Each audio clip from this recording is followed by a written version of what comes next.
Hi, I'm Nicole Cody. I'm the Executive Pastry Chef with Finale Dessert Company, and today I'm going to make a lemon pound cake with you. We're going to start with zesting our lemon. When you zest it, I zest the lemon in the bowl that I'm going to actually be working out of because we want to capture all the oils as well. You can use this type of a zester. You could go ahead and kind of sift your flours first if you have one of the handheld zesters. I usually just go for the piece of equipment that I have around the house.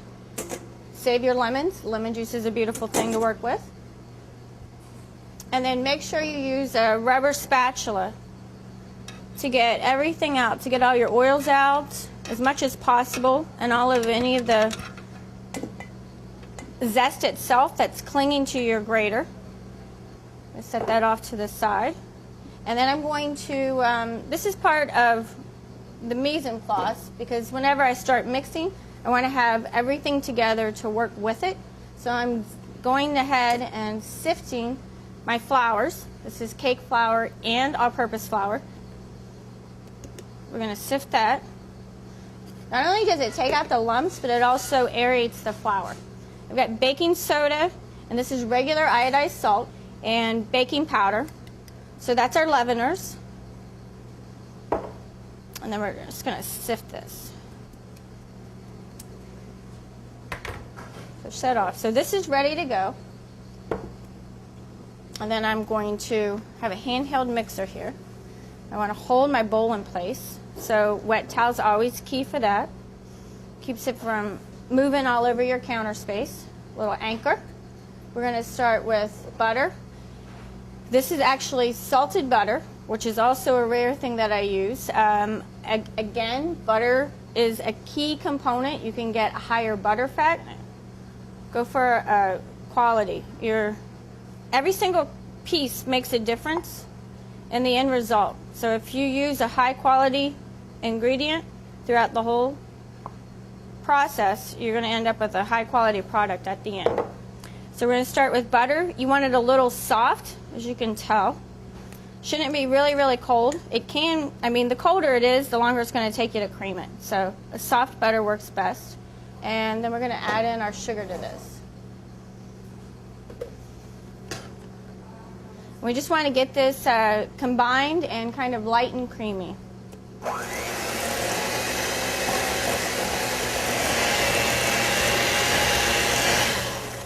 Okay, we're going to combine our oil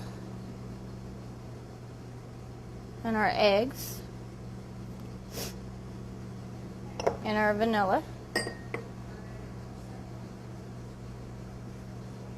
One of the pieces, whenever you're mixing, because there's a lot of liquid that needs to go into this, so whenever the only really way I know how to say it is it kind of starts looking like baby poo. Kind of starts separating, breaking down. That's a good reason why you want to have your flour beside of you. You can save your mixture by just feeding a little bit of the flour into it. We're going to add, eventually we're going to be alternating our liquids and our sour cream in with the flour, but safety, precaution, have your flour ready to go. That's why we started with that piece.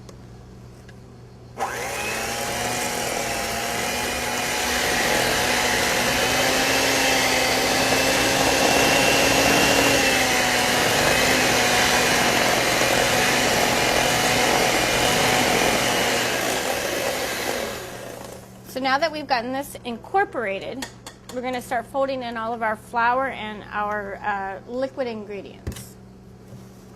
Starting with the flour so that it gives a little bit of structure to our mixture so that when we start adding in the liquid ingredients, there's something there that can help absorb it.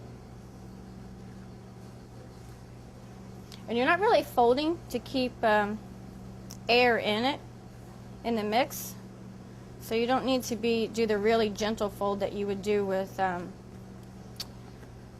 meringue or something, a genoise cake, something like that. And I'm going to add our buttermilk in.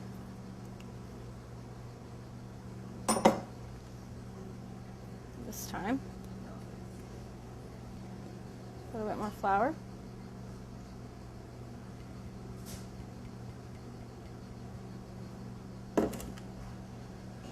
I'm going to add half our sour cream.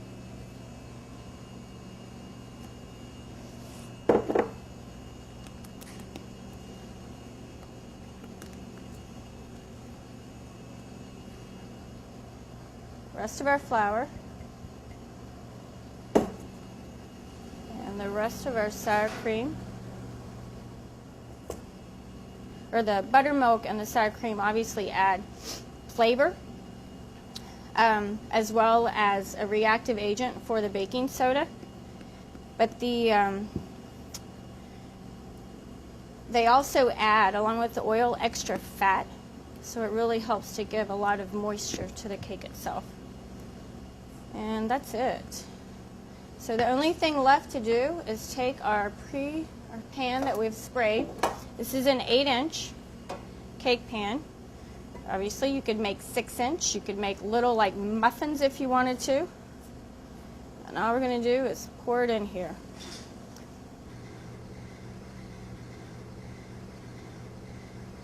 Goes in your oven, preheated at 300 degrees for, it'll take probably anywhere from an hour 15, an hour and 35 minutes. Just stick a knife or a toothpick in.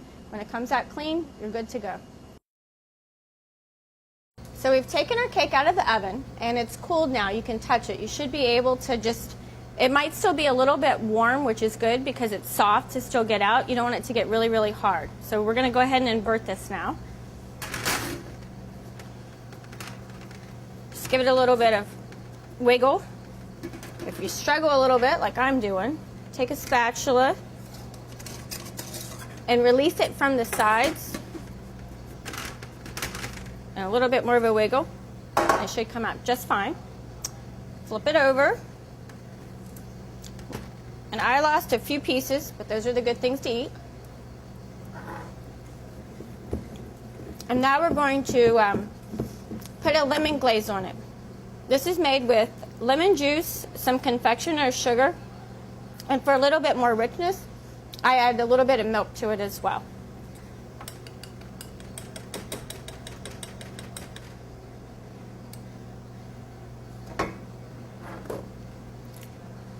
Trusty helps that spatula. And then all you need to do is pour on your cake. And just let it ooze off. Give it a little bit of help. So you can end up with a really heavy glaze. If you choose, another really easy tip, if you like a little bit less glaze, you can just heat your glaze up a little bit and it'll become almost like a kind of translucent kind of color.